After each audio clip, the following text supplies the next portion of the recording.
Do you want me to be really, really honest at the start of this video? I didn't even watch this game. Do you know why? Because I kind of didn't want to. I didn't expect West Ham to win, but I didn't expect them to lose this badly. My brother's an Arsenal fan. He got up at 6 o'clock in the morning, which is crack of dawn time. He doesn't tend to do it unless it's like a big game or something. But I wanted to because I'm a West Ham fan and he wanted to see my reaction. I woke up to, just check my phone at like 7 o'clock in the morning and I saw the score. West Ham was 4-0 down at half-time. Then lost 6-0 to Arsenal. And it did finish West Ham United 0, Arsenal 6 at the London Stadium. Yeah. In case you didn't read the title of the video. I've seen it all, really, haven't I? I've seen us get relegated in my lifetime. I've seen us get promoted in my lifetime. I've seen us win trophies in my lifetime. One thing I haven't really seen is us get battered 6-0 in my time supporting West Ham, or lose by a heavy scoreline as such. There is nothing positive to take from that at all. Nothing. And you lot are stupid if you think there is. Like, will the fans get refunded for that? Most of them, by the way, did walk out at half-time. And do not blame them for doing it. Do not blame them. Because they spent their money on their ticket and they'll do as they please with it, okay? I'd have done the same thing. If I were visiting London and went to a West Ham game and they lost 6-0, I'd do the same thing. Screw the flight, screw the money. Everything at this club is coming up to the surface again. Everything that is wrong with this club is coming back to light again. The successes over the last 2 or 3 years have covered up some of the bigger issues. It's not papering over the cracks, but it's glossing over a bigger issue. It's missing the point massively. Everything at West Ham just kind of has to change from top to bottom. Like, Sullivan will always hold us back as a chairman and probably just employs people to do his, dirty work for him so he doesn't have to be blamed for it. Which is probably why Steighton's going to end up getting it in the neck at some point in his life. Moyes has 5 months left on his contract, and the negotiations to extend the deal have had to be put on hold because of this loss. West Ham started taking note of potential candidates to replace him. With the manager's job security not tight, it means that it's going to be playing on his mind a little bit. He may not think that he has a long-term future at West Ham. He might do in the end. He doesn't know, and it's going to affect the players. Some of them have only known Moyes during their tenures at this club, so they don't know what a new manager's going to bring.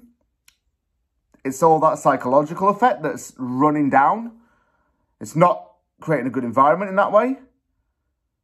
Moyes probably should not stay on because I'm not sure if he can get the best out of all these players anymore.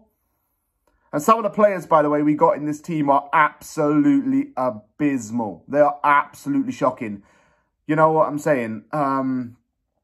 Zuma, I'm sorry, in this game, he was awful. I've seen a little bit of the highlights. I haven't watched everything in full because I can't be asked to. But Zuma was shocking. So was Aguirre. They're both shocking. Got abused by Arsenal's attack line. They seriously did. Declan Rice scored a 30-yarder against us. It was just so bloody written in the stars, that, wasn't it? And then chose not to celebrate afterwards. But Declan Rice put in a man-of-the-match performance with that goal and the 2 assists. He showed West Ham what they're kind of missing right now. We're missing that kind of quality in the team, I suppose. We shouldn't have Zuma as captain, by the way, because he's not captain material. No one is going to listen to him. Guarantee it, no one's listening to him. He's not a leader. James Ward-Prowse is more of a leader. I've seen people on social media slagging him off, and I don't think he's a bad player at all. But I would rather give him the captain's armband than Zuma. People might listen to him. Other issues surfaced in this.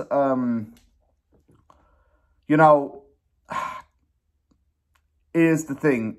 I can't get on Jarrod Bowen and Ben Johnson's backs. They didn't have the best of games, But at least I could understand why. Because they didn't play in their natural positions. They're playing a right back as a winger and a winger as a striker.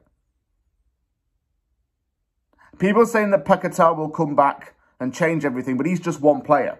He'll make a difference, but he won't change everything. He's just one player, and we can't rely on him all the time.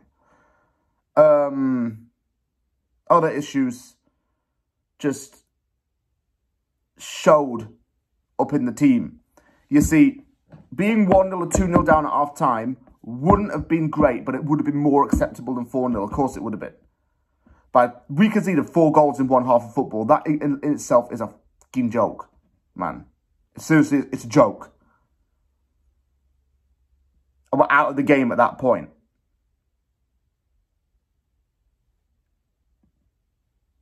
It's a mess. It really is a mess. Like, if you look at just some of how our players are, most of them are just dead, not good enough. And we're always then going back to this vicious circle where we need to rebuild. We get a few players in. It doesn't work out. We sell them off. We get in some new people because they ain't playing well enough. And then we're struggling again at this point in the season. That's how it goes. Yeah, no, you don't like it if you're a West Ham fan, but you've got to get used to it.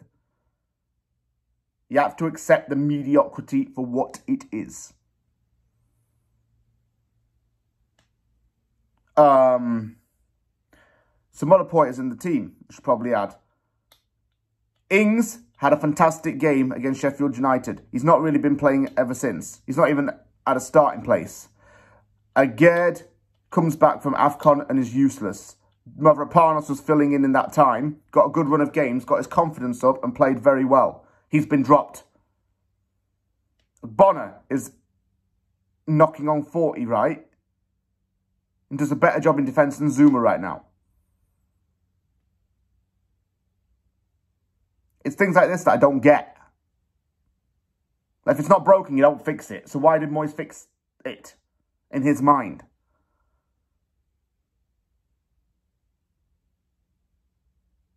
Now, no one played well enough in that game to earn any credit. I felt sorry for Areola because he was the one that got the stick as the last line of defence. He had to pick the ball out the net 6 times. He had a rough day. Moyes then goes into his press conference and talks about, oh yeah, but look at what we've done in the past. That's not the point.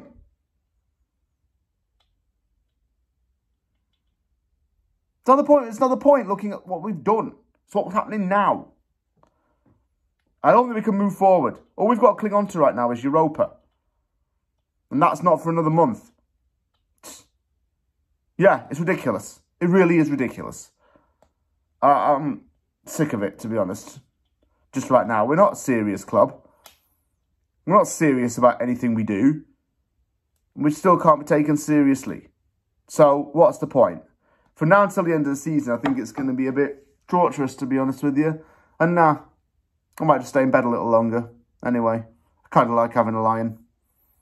I really like getting up to watch the games right now, to be honest with you.